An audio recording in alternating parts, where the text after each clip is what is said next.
فكل من قصد الهدى في غيرهما أضله الله. وأما من ابتغى الهدى من الكتاب والسنة فإنه كما قال الله عز وجل: فمن اتبع هداي فلا يضل ولا يشقى ومن أعرض عن ذكري فإن له معيشة ضنكا ونحشره يوم القيامة أعمى.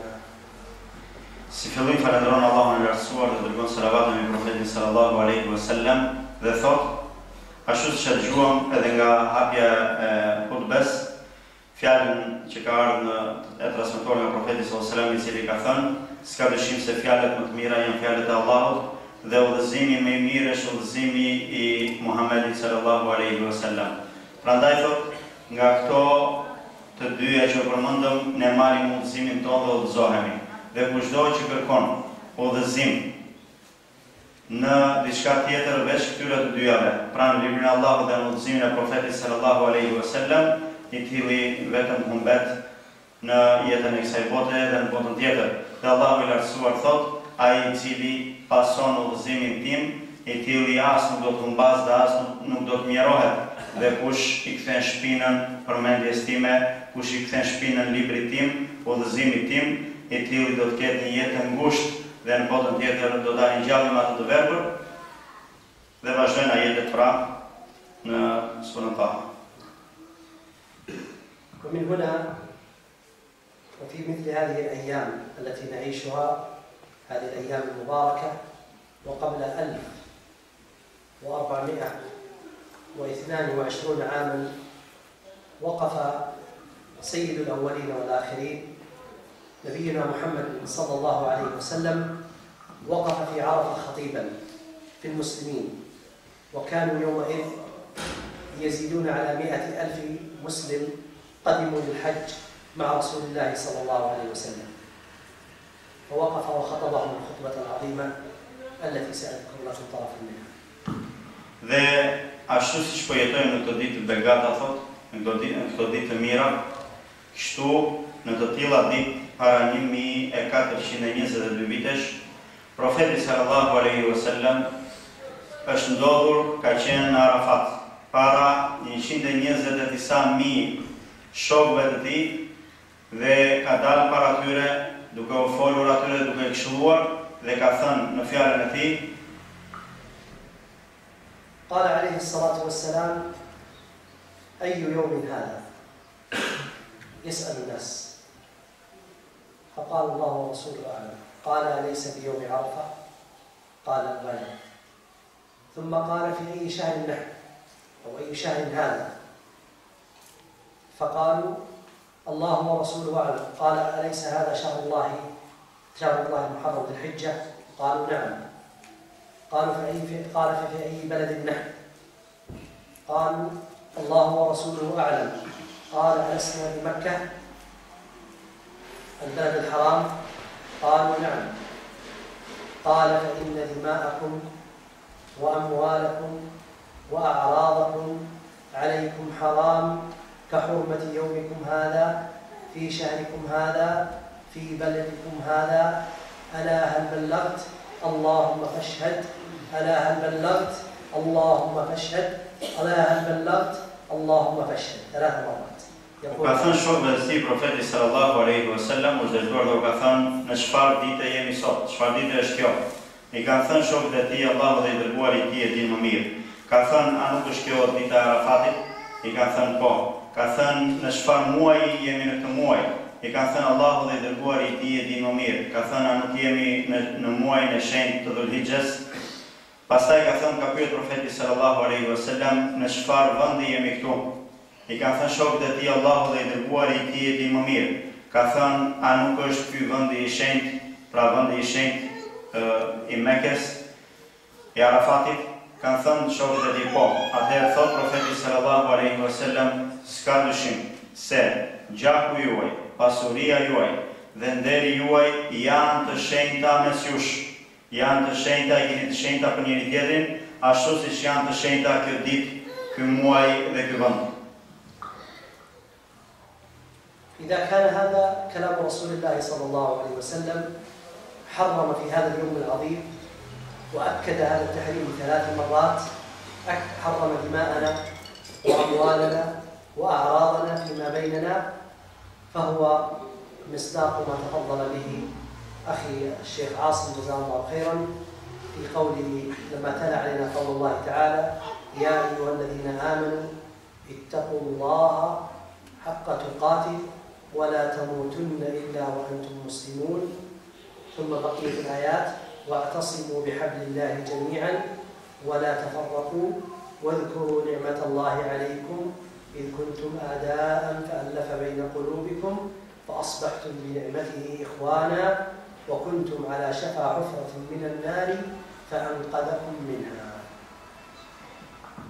Përsa që profeti sallallahu alaihi wasallam e ka transmetuar këtë mesazh, duke thënë se ju nderin pasurinë dhe gjakun mes jush e keni të shenjtë, e keni të ndaluar, ashtu siç janë të shenjta ky vend, ky muaj dhe kjo ditë, dhe pastaj ka bërë 3 herë me dorën e tij: a u kam transmetuar këtë?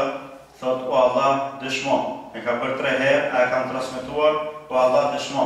Dhe për ta vërtetuar këtë, Allahu i lartësuar na urdhëron në Kur'an, pra vërtetimi i kësaj fjale dhe mbështetja e kësaj fjale të profetit sallallahu alaihi wasallam është në fjalën e Allahut që dëgjuam nga profesori i parë, në të cilën Allahu i lartësuar thot: o ju të cilët keni besuar, keni frikë Allahun me një frikë të vërtetë dhe mos vlisni tjetër veç se duke qenë musliman. Dhe thot Allahu i lartësuar: dhe kapuni të gjithë për litarin e Allahut dhe mos u përçani, dhe kujtoni mirësinë e Allahut kundrejt jush, që ju ishit kundërshtar të njëri tjetrit, armiq të njëri tjetrit, dhe ai bashkoi zemrat tuaja e kështu juve u bët vëllezër. Ai bashkoi zemrat tuaja dhe kështu juve u bët vëllezër, dhe ishit gati në buzën e një grope dhe ai ju shpëtoi prej saj.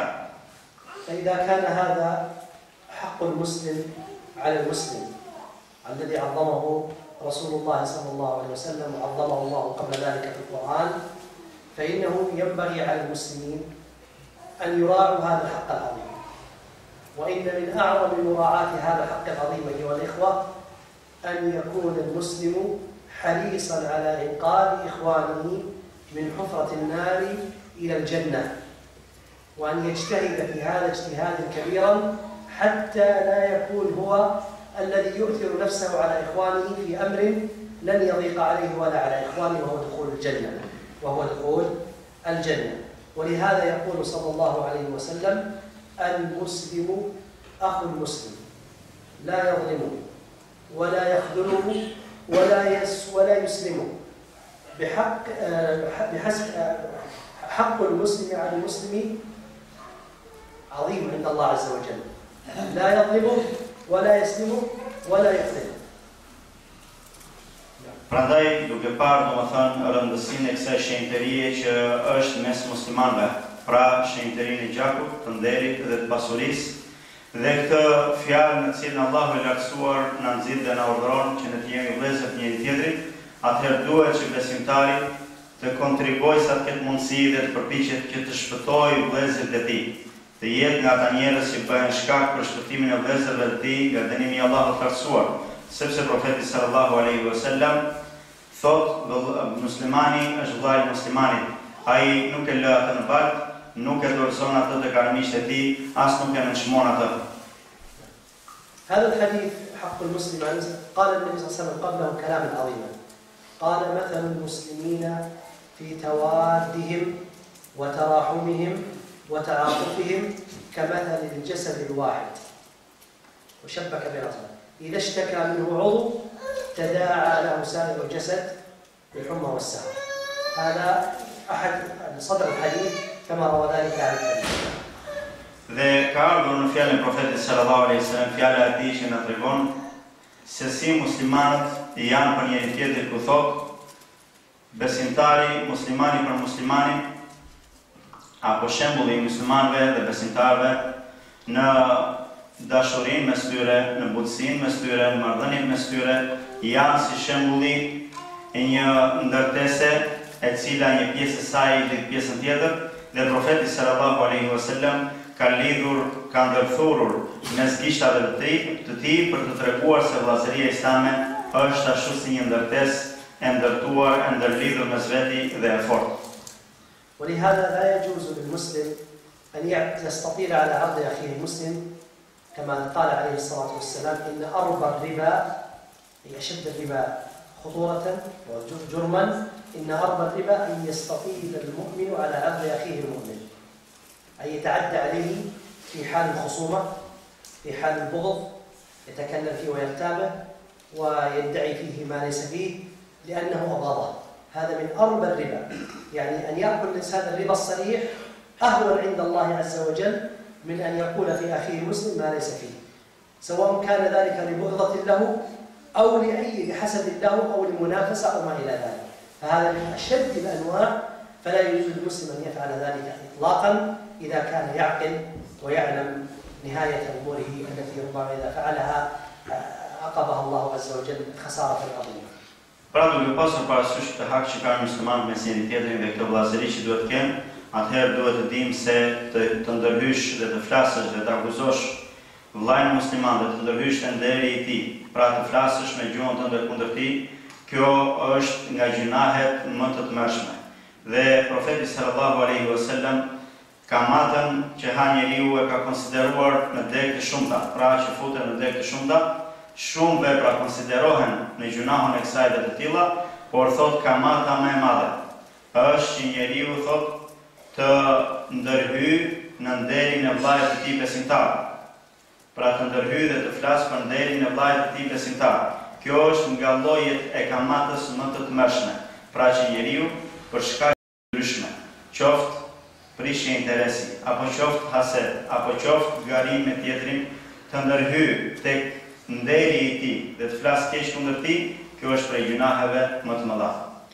إن من حق المسلم أيها الإخوة المؤمنون إذا كنا نريد ما عند الله عز وجل إن من حق المسلم أن لا تظن به إلا خيرا ولا تعتقد أنه يكون على حال إلا وهو في حال فيها خير له وللمسلمين، فكما تحب أن يظن الناس بك فظن بالمسلمين خيرا. ولهذا يقول الرسول عليه الصلاة والسلام إياكم والظن فإن الظن أكذب الحديث. Prej hakut më të madh që kanë muslimanët të këtij si besimtar është që të mos mendosh për besimtarët veçse të mirën. Të mos mendosh për ta veçse të mirën. Pra të gjesh atyre justifikime dhe të mundohesh të kuptosh gjendjen e tyre. Pra të mendosh për ta veçse mirë dhe jo të hamendësosh, sepse profeti sallallahu alaihi wasallam thotë, s'ka dyshim se gënjeshtra më e madhe apo hamendësimi është gënjeshtra më e madhe. Pra të hamendësosh për tjetrin se një vepër e bën për këtë arsye apo për atë, sipas komentimit tënd, kjo është prej gënjeshtrave më të mëdha. فإذا كان هذا كلام الرسول صلى الله عليه وسلم سماه أكذب الحديث وربطته ما تفضل به الشيخ عاصم من حرمة الكذب، فإن الرسول قال فإنه أكذب الحديث. فأكذب الكذب أن يظن المسلم بأخيه المسلم سواء. تظن المرأة بأختها المسلمة أنها غير عفيفة، أنها تتكلم فيها، أنها تفعل كذا وكذا، هذا من الأمور المحرمة. يظن المسلم أن أخاه المسلم إنما يفعل هذا من أجل كذا، الشيطان يسول له، إنما قال كذا من أجل كذا وفعل كذا من أجل كذا، لم يفعله لكذا، ثم يدخل في أمور متسلسلة حتى يصل إلى البغض ثم إلى الهجر ثم إلى العداوة والعياذ بالله. E kështu do duke lidhur këtë thotë që profeti sallallahu alaihi wasallam thotë që hamendësimi është gënjeshtra më e madhe, edhe me fjalët që tha profesori më parë thotë për dëmin e gënjeshtrës, duhet të dimë se është detyrë për ne që të largohemi nga hamendësimet e gënjeshtrat dhe të mos hamendësojmë për njëri tjetrin veçse atë që është e mirë. Prandaj nuk duhet për muslimanet në veçantë thotë që të mendojnë për njëra tjetrën diçka të keqe, të trillojnë për njëra tjetrën gjëra të këqija, të mendojnë për njëra tjetrën se njëra është e mirë apo tjetra është e keqe, njëra është e ndershme apo tjetra nuk është e ndershme. Kështu dhe besimtarët me njëri tjetrin filani e bëri këtë vepër për këtë qëllim, apo e tha këtë fjalë për këtë qëllim. Të gjitha këto janë hamendësime të cilat konsiderohen gjuna dhe konsiderohen gënjeshtër. فإذا وجد المسلم أو المسلمة من أخيه المسلم شيئا فينبغي عليه أن يسأله ولا يترك المجال للشيطان يتلاعب به ويحرك الظنون السيئة، وهو كما فعل رسول الله صلى الله عليه وسلم حينما كان مع صفية زوجته عليها رضوان الله، فكان قائما يكلمها خارج المسجد في الليل وكان معتكف في رمضان، فرآه 2 من الأنصار فأسرعا، فقال النبي صلى الله عليه وسلم: على رسلكما إنها صفية. فقالوا: يا رسول الله على مثلك، أيضا هل نظن السوء بمثلك؟ فقال رسول الله صلى الله عليه وسلم: إني أخشى أن يلقي الشيطان في قلبيكما شيئا فتهلكا. Prandaj besimtari thot nuk duhet mendoj për vllajën e tij veç sa mirë, dhe kur shikon nga ai një veprim thot, duhet që ta pyes atë dhe të sqarohet për këtë veprim dhe jo të nxitojë në akuzën e tij. Prandaj profeti sallallahu alaihi wasallam në një rast kur ka qenë në itikaf brenda xhamisë, ka ardhur gruaja e Safia dhe ka qëndruar jashtë duke i folur dhe ka parë profeti sallallahu alaihi wasallam 2 prej sahabëve që po kalonin dhe u ka folur atyre dhe u ka thënë qetësohuni, esni me qetësi dhe sepse kjo grua është Safia, pra është gruaja ime. I thonë i dërguari i Allahut, a mendon se ne po dyshojmë tek ti, pra po mendojmë keq tek ti? Thot profeti sallallahu alaihi wasallam, kam frikë se shejtani hedh në zemrat tuaja diçka, pra ndonjë dyshim dhe kështu shkatërroheni. Pra të mendoni keq sepse gratë kanë qenë të mbuluara dhe ata nuk e kanë parë se cila ka qenë kjo grua që fliste me profetin sallallahu alaihi wasallam dhe çfarë ka thënë profeti sallallahu alaihi wasallam? Qetësoni, ka thënë, esni nga dalë, kjo është Safia, është gruaja ime. I ka thënë i dërguari i Allahut, ne mendon se dyshojmë tek ti, ka thënë shejtani mund të hedhë diçka te zemra juaj dhe kështu thotë të shkatërroheni. Pra të mendoni keq për mua. حتى مع الفعل الخطأ البين، إذا كان الخطأ أخطأ إنسان في الكلام أو أخطأ في الفعل، فإن فعله خطأه يحتمل عدة أمور، فحتى لا أحمل خطأه على أسوأ الأمور ينبغي علي أن أسأل، أقول: لماذا فعلت كذا؟ لماذا تكلمت بي؟ لماذا فعلت كذا؟ لماذا أخذت متاعي؟ أي أمر هذا؟ وهذا الذي فعله رسول الله صلى الله عليه وسلم حينما بلغه أن حاطب ابن أبي بلتعة رضي الله عنه كاتب كفار مكة بأن رسول الله صلى الله عليه وسلم يقدم عليكم فاتحا. فلما بلغ رسول الله صلى الله عليه وسلم ذلك ونزل الوحي، أرسل في من يحضر الكتاب علي بن أبي طالب الجماعة وأحضروا الكتاب، ثم ادعى حاطب ولم يعنف ولم يقل له شيء، وإنما قال له: يا حاطب، ما حملك على هذا؟ ما حملك على هذا؟ فقال: يا رسول الله، أما إني لأحب الله ورسوله، ولكن ما من أحد من أصحابك إلا وله يد على قومه وأهله في مكة، وكنت رجلا ملصقا في قريش لا يد لي عليها، فأردت أن تكون هذا الكتاب يدا لي عليها. فماذا قال عليه الصلاة والسلام؟ حاطب فعل فعل يحتمل الكفر ويحتمل كبيرة من كبائر الذنوب، فالنبي صلى الله عليه وسلم ما قال كفر حاطب اقتلوه. ولهذا لما قال عمر رضي الله عنه: دعني يا رسول الله أضرب عنقه، ماذا قال عليه الصلاة والسلام؟ قال: صدق حاطب، فلا تقولوا إلا خيرا. فقال: يا رسول الله دعني أضرب عنقه فإنه قد كفر. قال: وما يدريك، فإنه قد كفر. قال: ما يدريك يا عمر لعل الله اطلع على أهل بدر فقال: افعلوا ما شئتم فقد غفرت لكم. الشاهد من هذه القصة أن النبي صلى الله عليه وسلم ماذا قال؟ سأل، قال: ماذا أردت يا حاطب؟ لماذا الرسول يحمل هذا الفعل على الكفر؟ وفيه احتمال يحمله على الكبيرة من كبائر الذنوب الأخف. كذلك لما يتكلم فيك مسلم يخطئ في حقك مسلم، لماذا تترك الشيطان يعبث ويضرب النار ويزيدها؟ لماذا لا تأتي وتقول له: يا أخي المسلم، بلغني أنك تقول كذا، هل هذا حق؟ لا. قال: نعم. تقول له: لماذا؟ فإذا قال لك الجواب تقول له: أنا فعلت كذا، بين عذرك، فإن كنت مخطئا فارجع، وإن كان لك عذر فبينه حتى لا يتعادى المسلمون. المسلم أخو المسلم، لا يسلم ولا يخذل ولا يحذر. هكذا قال عليه الصلاة والسلام. Pra, besimtari për besimtarin do të jetë justifikues dhe kur shikojnë se prej tij buron një vepër, atëherë duhet të nxitojë për ta pyetur atë se cili ka qenë shkaku që ka bërë këtë vepër, dhe të mos uzitohet në gjykim kundrejt tij apo në bojkotin e tij, në largim prej tij. Dhe ka ardhur nga historia e profetit sallallahu alaihi wasallam, është transmetuar se kur profeti sallallahu alaihi wasallam ka dashur që të niset në drejtim të Mekës, me ushtrinë e tij për të çliruar Mekën, njëri prej sahabëve, i cili quhet Hatib ibn Abi Balta, ka dërguar një letër tek mushrikët e Mekës, në të cilën i lajmëronte ata se profeti Muhammed sallallahu alaihi wasallam po dërgonte një ushtri kundër tyre. Dhe edhe pse ishte ai prej muslimanëve, pati një qëllim me dërgimin e kësaj letre. Dhe profeti sallallahu alaihi wasallam i zbriti shpallja dhe ai dërgoi Aliun radhiyallahu anhu dhe disa prej sahabëve që e tërhoqën letrën nga korrieri, e morën dhe e sollën te profeti sallallahu alaihi wasallam dhe u vërtetua se ai e kishte dërguar. Dhe profeti sallallahu alaihi wasallam nuk i tha Hatibit, pra nuk e akuzoi atë, sepse kjo vepër ishte një vepër gabim, ishte një gabim i madh, që e pakta gjë që mund të thuhet për të është një gjuna, pra që ti tradhtojmë muslimanët kundrejt jo muslimanëve. Dhe nganjëherë, nëse bëhet me qëllime kundër Islamit, vetë mund ta çojë njeriu në daljen edhe nga feja. Prandaj profeti sallallahu alajhi wasallam nuk e akuzoi Hatibin, edhe pse Omeri ishte afër tij dhe e thoshte ai dërguari i Allahut, më lër ta godas, sepse ai është hipokrit. Pra shfaq për ne besimin, ama në krahun tjetër na tradhton.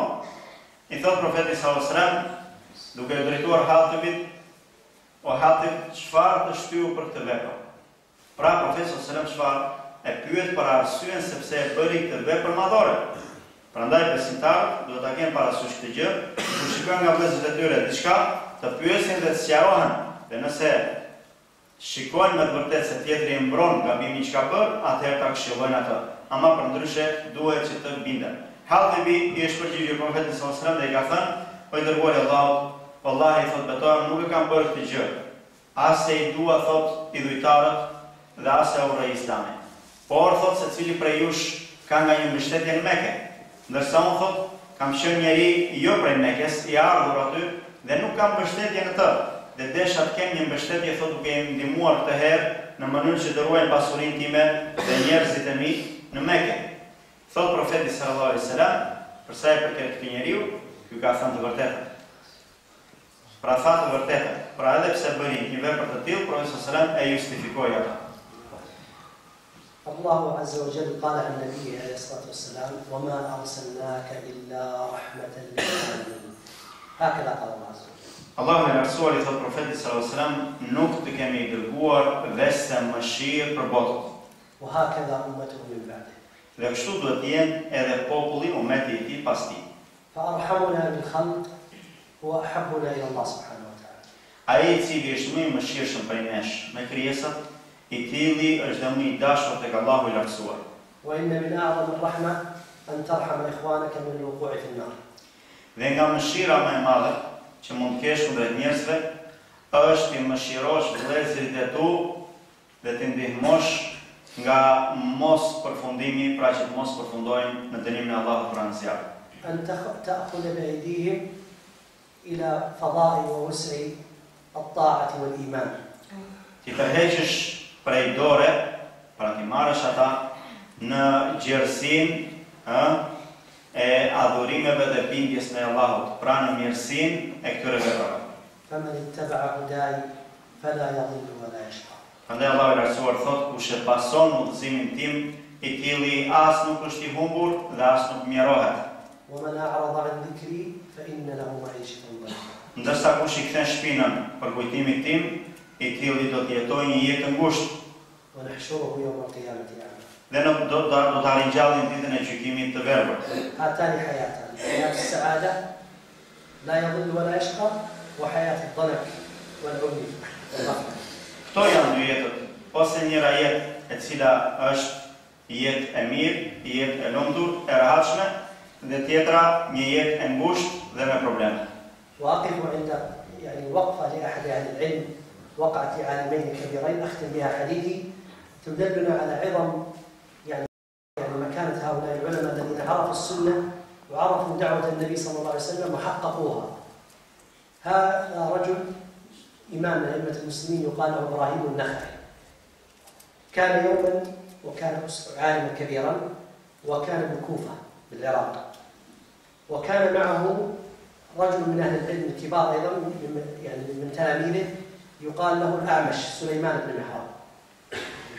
Dhe po tregoj për të mbyllur fjalët e mia thotë këtu, po tregoj thotë një ndodhi me dy dietarë të Islamit, dietarë të mëdhenj, të cilët e mësuan këtë fe, e zbatuan atë dhe e shijuan në të vërtetë. Njëri prej tyre është Ibrahim an-Nakhai, dietar i madh i Islamit, dhe një tjetër po ashtu i madh që quhet Amash. هذين الإمامين كان أعظم من الإمام أحمد وأبو حنيفة ومالك والشافعي عند المسلمين جميعا، كانوا علماء كبار جدا أكبر من الأئمة الأربعة. Derisa këta dy dietarë domethënë konsiderohen nga dietarët më të mëdhenj të Islamit, saqë u ka kaluar kanë qenë konsideruar më të mëdhenj se sa edhe katër imamët e mëdhëve. كان أحدهما وهو إبراهيم النخعي أعور. Dhe këta të dy, i pari, Ibrahim an-Nakhai, ishte i verbër nga njëri sy. وأما سليمان بن مهران الأعمش فإنما سمي الأعمش لأن فيه عمش في عينيه، كانت عينه صغيرتان وفيها عمش. صغر العين وفيها يعني الرؤية تكون ضعيفة في الليل ما يرى كثيرا. Dhe tjetri është quajtur Amash, që do të thotë që sytë e tij kishte shumë të vegjël dhe natën kishte probleme me shikimin, pra nuk shikon. لكن هذين العيبين لم يؤثرا فيه. Por në fakt këto dy mandësi të tyre që kishin secili prej tyre nuk kishin ndikuar tek ta. فقام مرة إبراهيم النخعي وقام معه تلميذه الأعمش يمشون. Dhe një herë do të ndrit Ibrahim an-Nakhai dhe po ashtu bashkë me të dietari tjetër i cili në të njëjtën kohë ishte edhe nxënës i tij. Dhe dolën duke ecur bashkë në rrugë. فقال له إبراهيم أستاذه قال له يا سليمان الأعمش اقعد لا تمشي معي فإن الناس إذا رأوك قالوا أعور أعمش. I thot Ibrahimi nxënësit vetë pra Amashit i cili kishte emrin e vërtet Sulejman, i thot Sulejman thot ulu, sepse njerëzit kur të na shikojnë do thonë kanë dalë bashkë një i verbër me një sy dhe një tjetër nga të dy syt. فقال له تلميذه سليمان الأعمش قال له يا إمام وما يضرك أن يأثموا ونؤجر. I thot nxënësi vetë pra ky dietar Amashi i thot o dietarin, o profesorin, çfarë problemi ka nëse ata na marrin gjunahet ndërsa ne shpërblehemi? Pra dalim sepse njeriu, kjo është një mangësi që njeriu nuk e zgjedh vetë. Dhe nëse njerëzit e tallin për këtë mangësi që Allahu i lartësuar ja ka hedhur, njeriu ai që tall me gjuna, ndërsa njeriu vetë merr shpërblim nëse duron. Dhe i thot çfarë dëmi ka, çfarë problemi ka nëse ata marrin gjunahe ne marrim shpërblime. فقال له أستاذه ومعلمه ومربيه ماذا قال له؟ قال وما عليك أن يسلموا ونسلم. I thot atëherë edukatori i tij, mësuesi i tij, ky dietar, i thot më mirë se kaq është as ata të mos marrin gjuna dhe as ne të mos marrim gjuna. وهكذا المؤمن يرحم. Kështu pra besimtari mëshiron. لا يريد الناس تقع في الإثم. Nuk dëshiron që njerëzit të bëjnë gjuna. لماذا؟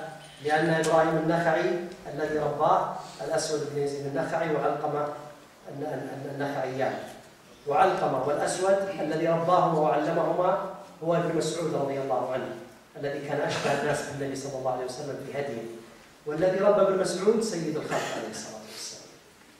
Dhe ky dietar ka pasur këtë bindje dhe këtë moral për shkak se e ka marrë dijen nga dy dietarë të tjerë, të cilët kanë qenë me të njëjtin mbiemër si ai, të cilët kanë qenë nxënësit e Ibn Mas'udit radhiyallahu anhu.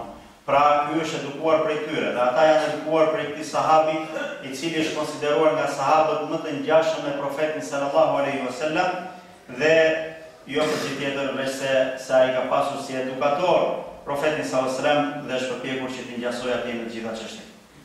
فلنحمل قلوبا مثل قلب إبراهيم النخعي.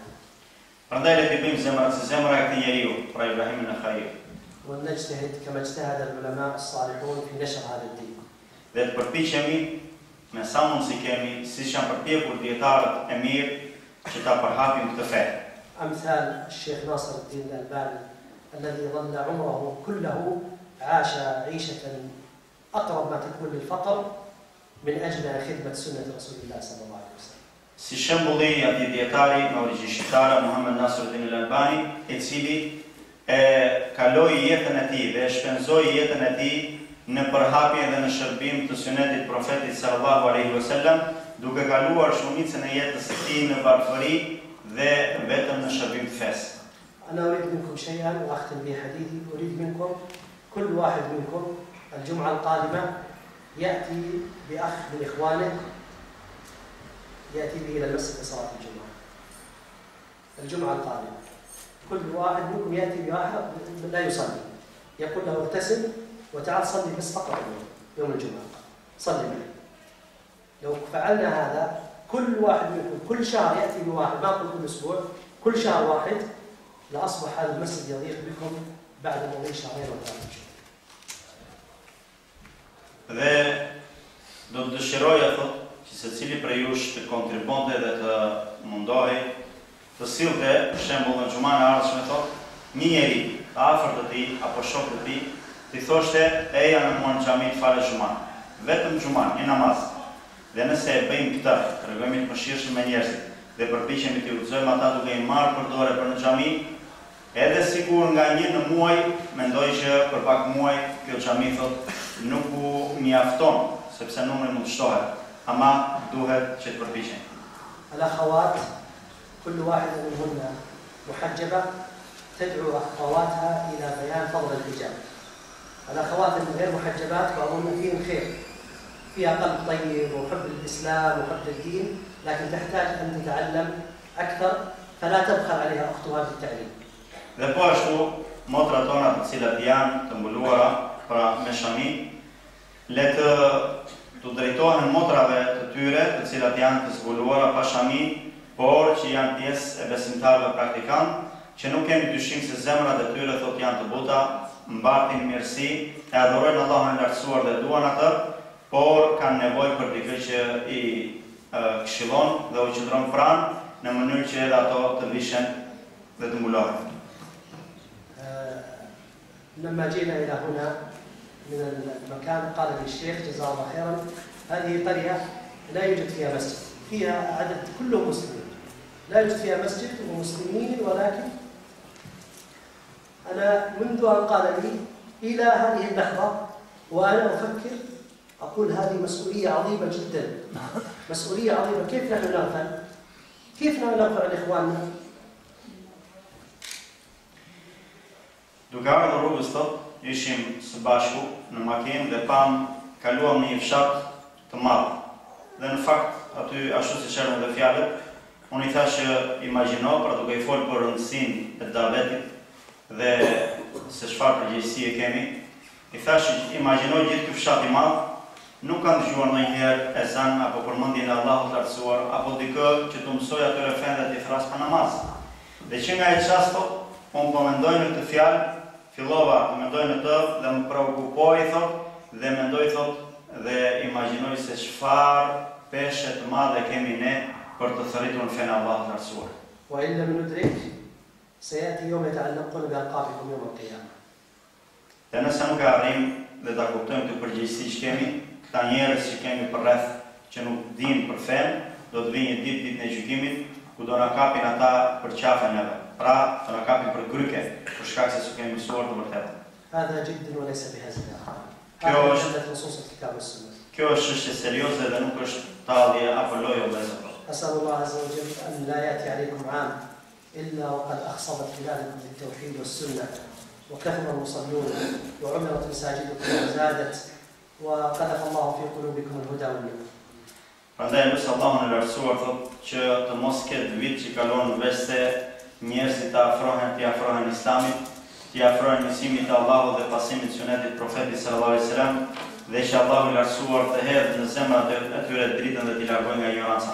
خاصة والحمد لله أن هذا الشعب شعب طيب وأيضا شعب قوي في إرادته، إذا اقتنع بشيء تمسك به، فهذه فرصة عظيمة.